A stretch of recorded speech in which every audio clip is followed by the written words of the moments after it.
Այս վիդեոները համար է, որ ինձ ու քեզ հիշեցնեմ, որ առավոտը սկսենք մի բաժակ ջրից։ Ու քանի որ առավոտը սկսում ենք իրար հետ, եկեք տեսնենք ոնց է անցնում իմ օրը։ Ես այսօր ուշում արթնացա, լողացել եմ, մազերս դարձա։ Հիմա իրանց կհարդարեմ ու կասեմ գործի։ Եթե տեղ չունեմ գնալու, մազերես որևէ պրոդուկտ չեմ քսում, ուղղակի թողնում եմ գանգոր բնական չորանան։ Գնացինք նախաճաշի։ Այսօր ուտում եմ աշխարհի ամենապարզ 10 տարեկան երախու նախաճաշը կաթով խլոպյա։ Ռիմոտ գործի մասին վիդեոներում ասում եմ, որ ուտելիքը համակարգչի դեմ ցուտել, բայց այսօր ես տենց եմ անում, որովհետև ուշ եմ արթնացել ու ահագին բան եմ բաց թողել։ Միևնույն ժամանակ, երբ էի իմ գործը անում, ես գիրք եմ կարդում։ Իսկ ես արդեն սովատացա, այսօրվա համար ունեմ ուտելիք, որ երեկ էի պատրաստել, ասա կրիվետկայով տապակած բրինձա շատ համով է, ես շատ եմ սիրում։ Ինձ կներեք, բայց ես նորից համակարգչի դեմ եմ ուտում, որովհետև այդ օրը գործը շատ էր։ Գործով ընկա կարևոր բաները մոռացա, գնացի պատրաստվում գնամ ջիմ։ Ջիմի շորը հագած եմ գնում, որովհետև տանը շատ մոտիկ է, ինձ ով է հարմար է շորով գնալ, մարզվել, հետ գալ ու տանը ցայվել։ Այս տոպտու այս վերխը իմ ամենասիրած կոմբոն է, պլյուս իմ շատ սիրած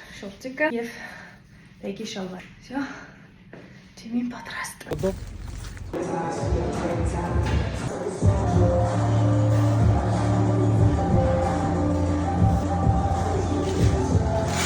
Ջիմից հետո շատ սոված չէի, որովհետև այսօր ժամանակային մի քիչ սխալցնվեցի, վերջացնում եմ մնացած գործերը ու գալիս է իմ ամենասիրած ժամը օրվա։ Մի հատ նայեք ինչ սիրուն խաղ եմ խաղում էլի։